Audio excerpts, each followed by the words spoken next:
ગોડી થઈ ગઈ, પાગલ હે પાગલ. હા ફ્રેન્ડ, અમારે શું એ ખબર હે, અરવિંદને લગભગ આગા પાછું જેવું હતું. કેમ ખબર હે? કેમ કે દાખલા ને બીજા નામ તે બધા મોંઘ્યા હતા ને, અને ત્યારે ખૂબ જ યાદ આવતી હતી. હું મારા લગ્ન તો હું નાનો હતો ત્યારે થઈ ગયા હતા, એટલું કોઈ સમજતો નહોતો. પણ હેલો ફ્રેન્ડ, જય દ્વારકાધીશ. મારા બ્લોગમાં તમારું સ્વાગત છે. અને ભાઈ સવારમાં વાગ્યા છે 6:30 વાગ્યા, અને અરવિંદભાઈ જાય છે એમના લગ્નનું હવન કરવા. કેમ કે અહીંયા સમૂહ લગ્નનું હે ને, એટલે શું કહેવાય, ત્યાં બધી વિધિ કરવાની આજ. અને પછી એટલે અરવિંદ ટનાટન થઈ ગયો. અરવિંદ બૂટ ઉતારી, અરે માથે ટોપો ઉતાર. અરવિંદ ટનાટન થઈ ગયો. અને પપ્પા આવ્યા, પપ્પા ને અરવિંદ જાય. અરવિંદ તું એક કામ કરજે, ઓથે જે અમાને બતાવજે બરાબર કેવી રીતે થાય. વિડીયો બનાવી. હા. અને સવારમાં દેખો ગાયત્રી મંદિર ઉતારવા આવ્યો, તો ગાયત્રી મંદિર. અને હવે અરવિંદનો બાઇક જ લઈને આવ્યો. કેમ કે ભાઈ લગન હે અરવિંદ રાજે હો.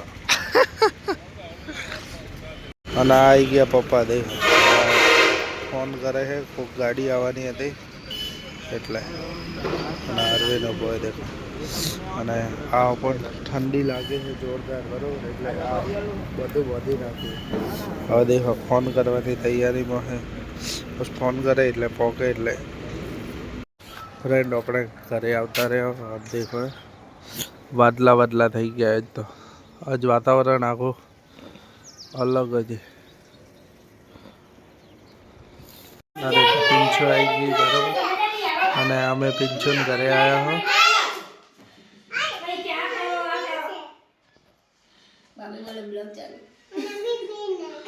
હસું હે ભીયું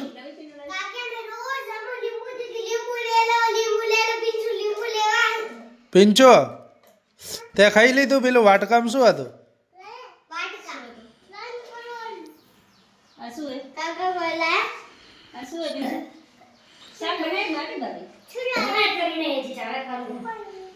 પિંચુ કોમલ શું થઈ ગઈ? પાગલ હે પાગલ કે ગોડી થઈ ગઈ? પાગલ હે પાગલ.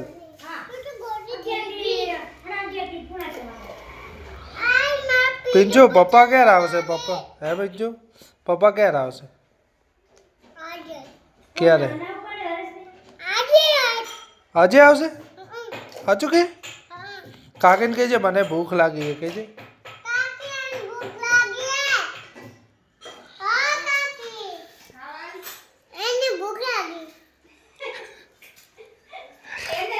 એટલે કે લે કાકા, લે કાકાને ભૂખ લાગી એમ કે.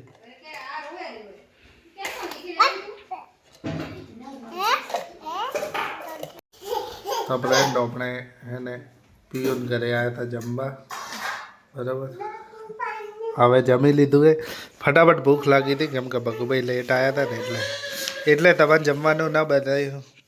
પણ શાકને શું હતું? અને સેવ ડુંગળી, બે શાક હતા. અને છાશ હતી. અને મજા આવી ગઈ ખાવાની. હવે જઈ ઓફિસે કોઈ જવાનું.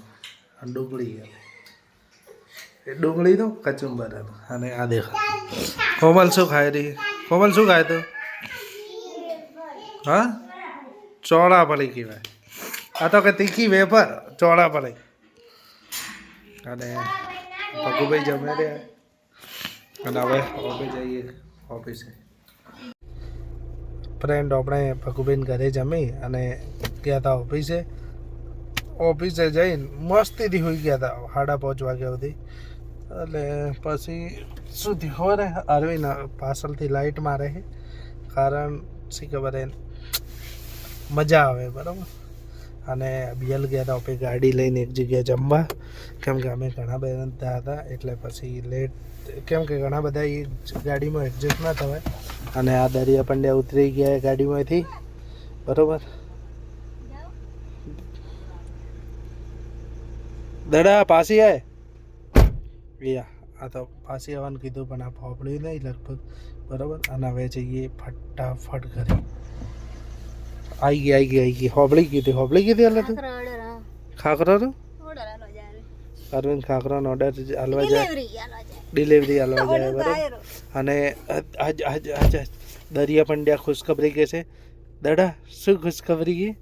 અરવિંદના લગ્ન નક્કી થઈ ગયા. એમ થોડું ડાઉટ હતો કે એમ અડધી વસ્તુ ઓછતી હતી એટલે તો આજ નક્કી થઈ ગયું એટલે હા ફ્રેન્ડ, અમારે શું એ ખબર હે, અરવિંદને લગભગ આઘા પાછું જેવું હતું. કેમ ખબર હે? કેમ કે દાખલા ને બીજા નાન તે બધા મોંઘ્યા હતા ને, એટલે અમે ખુદ ટેન્શનમાં હતા. પણ ભાઈ ખરેખરમાં ભાઈના લગ્નની ખુશી આખી અલગ જ હોય. એટલે અમારા અરવિંદ તમારા ભાઈના કરતાં લગ્ન, મને વધારે છે દેવરના લગ્નના ભાભીને વધારે શોખ હોય હા ના પણ મને લગ્નની ખુશી વધારે, કેમ કે મારા લગ્નમાં એટલો નહોતો કર્યો. અને ભલે ભલે એમ ખર્ચો તો મારે જ કરવાનો, પણ એમ કે શું એ ખબર હે કે ભાઈની લગ્નની ખુશી યાર એમ ખરેખરમાં. અને ખરેખરમાં પણ જ્યારે લગ્ન કે એવું બધું આવે ને તો મમ્મી યાદ આવી જાય શોખનથી. કેમ કે હંમેશા અમે યાદ કરીએ, બરાબર. જ્યારે બહેનના લગ્નમાં હતા ને ત્યારે ખૂબ જ યાદ આવતી હતી. મારા લગ્ન તો હું નાનો હતો ત્યારે થઈ ગયા હતા, એટલું કોઈ સમજતો નહોતો. પણ એમ આવી બધી ખુશીઓ આવે ને, જ્યારે મકાન લીધું, ગાડી લીધી, એટલે દિલ ભરાઈ જાય, બરાબર. તો હવે મળશું, મારથી કોઈ બોલાય નહીં. આ વ્લોગ એન્ડ કરશે અંદર રૂમમાં જઈને કરી દઈશું ન કર દે, હવે પતી જાય. હમણાં મને એમ તમે સેડ થઈ જાય તો મને મજા ના સારું, એડો જઈએ.